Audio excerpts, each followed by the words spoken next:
I hear the pain all too regularly from my ladies about loss, another heartbreak, another empty ultrasound, and trust me, I've been there too. The worst part is about all of this, it's the silence afterwards.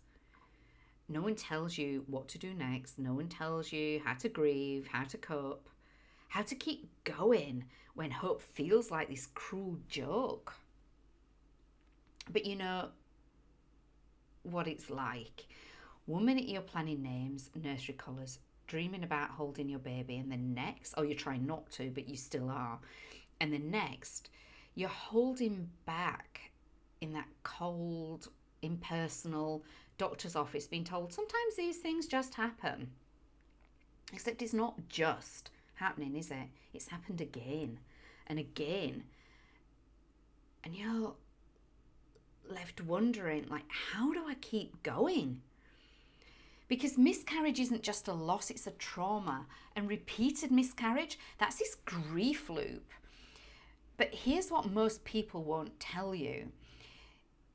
It's how that process, this grief, can and does directly impact your ability to conceive again.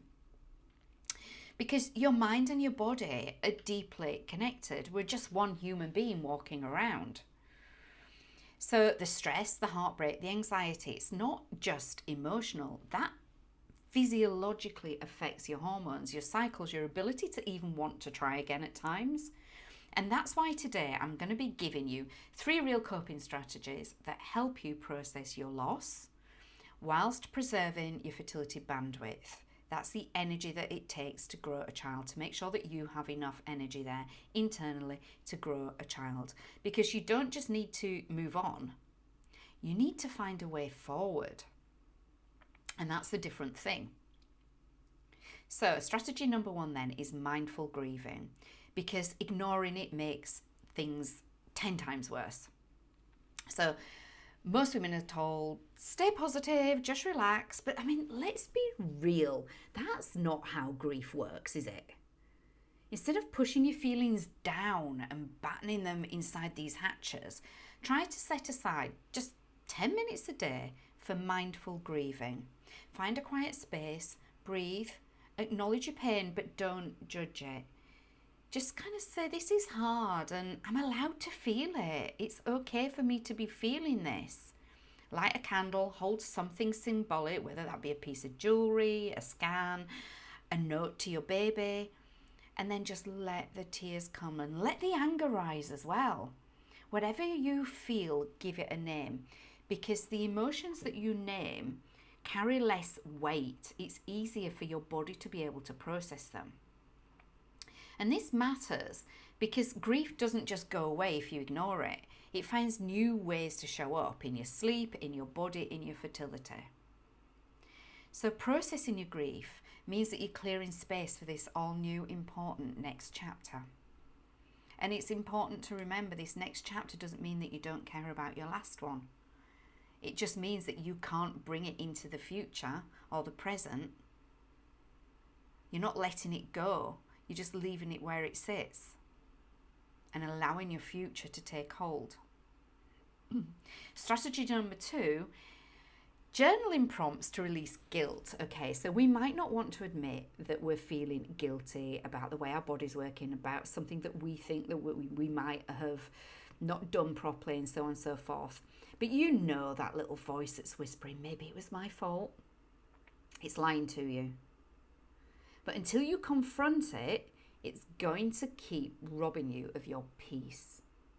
So try this every single night. Write out these 3 things. What I wish I could say to my baby. One thing I forgive myself for today. And one thing my body did right this week. Now what this does, this practice rewires your brain. It shifts your focus from the loss to healing, and then from blame to grace.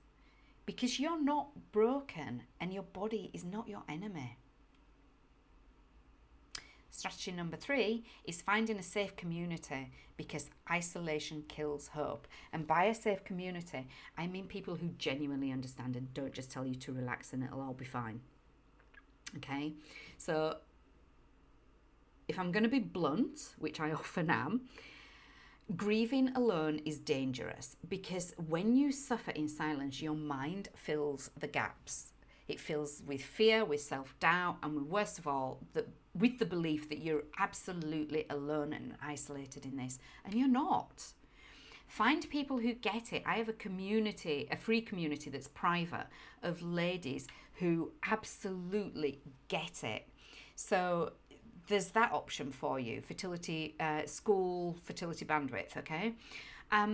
But if you don't fancy that, find a local support group, a therapist, someone like me who specialises in pregnancy loss, or an online community that's in a different place to mine. It doesn't have to be mine.